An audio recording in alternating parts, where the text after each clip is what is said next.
Eventually, the Templars were forced to leave the Holy Land in 1186. They returned to France. Certainly, the Templars remained powerful, rich, and incredibly secretive, so it's not surprising that people speculated about them.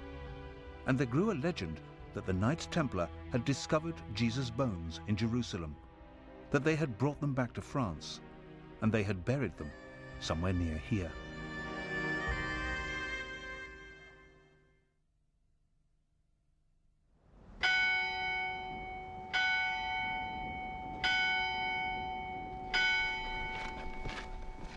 The legend that 1,000 years ago the Templars might have found an ossuary box containing Jesus' bones has led modern scholars to a small church in the village of Rennes-le-Château. Writer Richard Andrews is convinced that there are clues here that might reveal what exactly the Templars did find during their excavations in Jerusalem.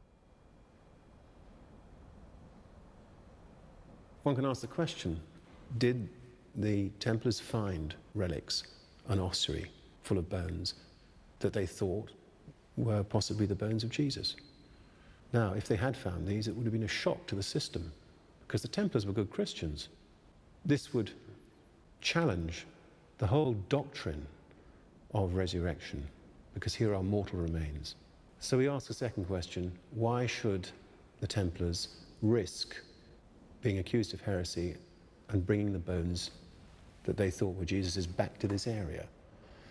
The answer is simple. If they had found something which they believed were the bones of Christ, they needed a safe location. You could hide a church in these mountains, let alone a small ossuary. You can get lost in these mountains today. Imagine what it was like 1,000 years ago.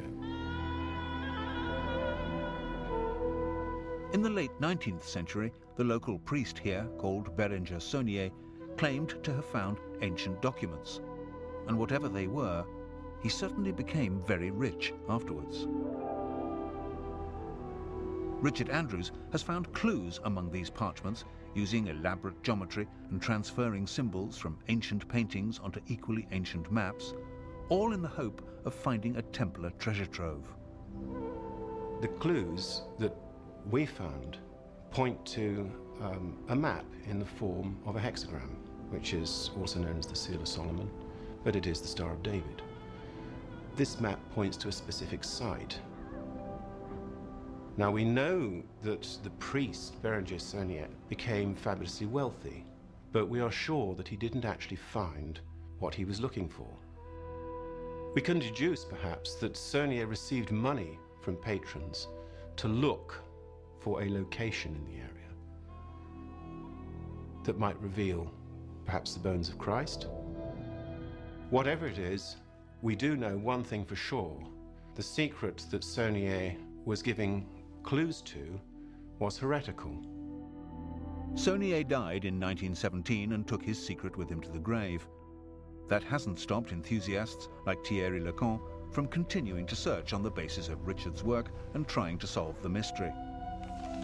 Using local maps on which the geometric lines from Saunier's original parchments have been transposed, Thierry has found further evidence of the Templars' presence here, and he believes he's closing in on the location where the Templars could have buried the bones of Jesus.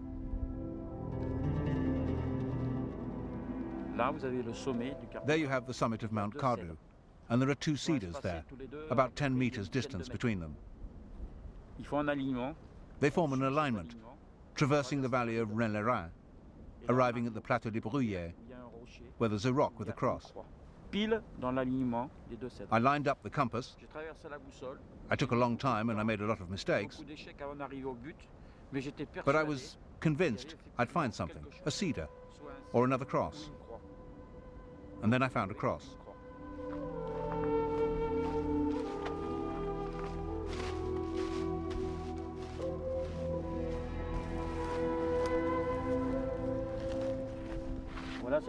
There's the famous cross. I spent a long time very near it, but without finding the place.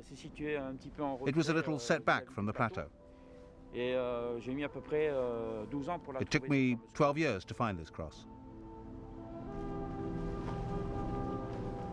Even if the Knights Templar did bring Jesus' bones in an ossuary box back here from the Holy Land, it seems unlikely that Thierry Lecan or Richard Andrews would ever find them in these mountains.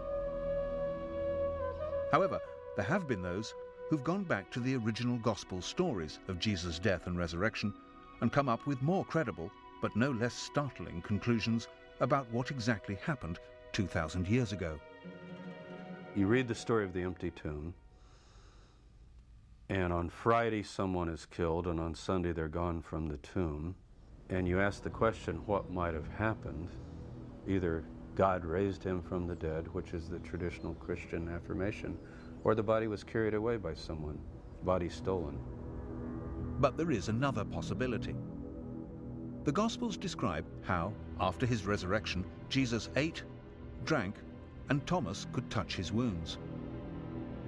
It's therefore perhaps not surprising that some people who've looked for natural explanations of miracles have suggested that Jesus was alive because he didn't die on the cross.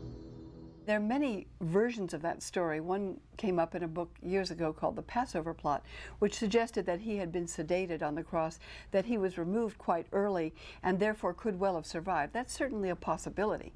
The disciples did manage to give Jesus some kind of substance on a sponge. They filled a sponge with vinegar and put it upon hyssop and put it to his mouth. And Jesus immediately died after taking this substance. When Jesus had received the vinegar, he said, "It is finished." But oddly enough, it isn't necessary to suggest that Jesus was sedated or drugged by whatever was on the sponge in order to believe that he could have survived. There are stories of people who did survive crucifixion. The Jewish historian Josephus wrote of one of his own friends surviving crucifixion in Palestine in the 1st century. He's traveling out to a village named Tekoa to scout land for a Roman camp, and he notices that 3 of his friends are hanging on crosses. So he requests that they be allowed to, that they be brought down. And Titus, the Roman general, gives him permission. The 3 are brought down immediately and given medical care, and 2 of them died, but the 3rd survived. So is it possible that Jesus survived? Certainly his crucifixion was speedily executed, perhaps too speedily. When you look at the story of Jesus and how he was executed by the Romans, he's on the cross for 6 hours. The assumption is that he's dead. The Roman soldiers checked the body. There were 2 others crucified according to the gospel accounts, and they broke the legs of those to hasten their death because the Sabbath day was coming. When they came to Jesus, they said he's already dead. Presumably, his body's motionless, he's quit breathing. They then prepare the body and put him in a tomb, and presumably it's sealed up, and he's dead for all practical purposes. The question, though, is he clinically dead? The question of clinical death is certainly raised by the fact that the herbs which Joseph of Arimathea took into the tomb with the body of Jesus were aloes. These are healing, not embalming herbs. We do have stories, both from the modern world and from the ancient world, where people appear to be dead, and for all practical purposes they are dead. That is, they're not responding to the outside world, but then they do, in fact, revive or come back. We call it resuscitation, but if you want to press the language, that would be resurrection.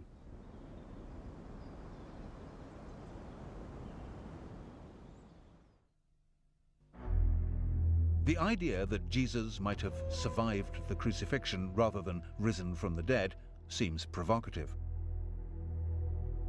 But all the Gospels are quite clear that the disciples saw Jesus as if he were alive. If Jesus did survive, it does not necessarily mean that the resurrection story was a hoax or a deliberate falsehood. At the end of the 19th century, the English writer Samuel Butler, in his book on the resurrection, came up with the theory that if Jesus had collapsed into a shock-induced coma on the cross and then recovered in the tomb, he and his disciples would actually have thought his recovery was a miraculous resurrection.